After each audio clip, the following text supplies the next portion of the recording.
আমি স্বপ্ন দেখতাম পৃথিবীর সেরা ডাক্তার হওয়ার, কিন্তু কখনোই ভাবিনি যে 25 জন লোকের সামনে আমি কথা বলবো, কারণ আমি ততলা ছিলাম। লোকজন আমার নাম জিজ্ঞেস করলে আমি বলতাম যা যা যা জাকির, এমনই ছিলাম।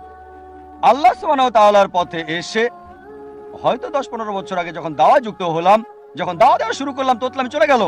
যখন খ্রিস্টান মিশনারিদের সাথে কথা বলি, দেখি আমার তোতলামি একদম নাই। আমি স্টেজে উঠেছিলাম কারণ আমার সহকর্মী তখন পারছিল না, আমি শুরু করলাম। আর এখন স্টেজে আল্লাহর রহমতে শত শত হাজার হাজার লক্ষ লক্ষ লোকের সামনে আমি স্টেজে উঠে কথা বলি, আলহামদুলিল্লাহ। এবার কোরআনের আয়াতে আসি। যখন মুসাকে আল্লাহ সুবহানাহু ওয়া তাআলা বললেন ফিরাউন এবং তার লোকদের দাওয়াত দিতে, তিনি এই দোয়া পড়েছিলেন।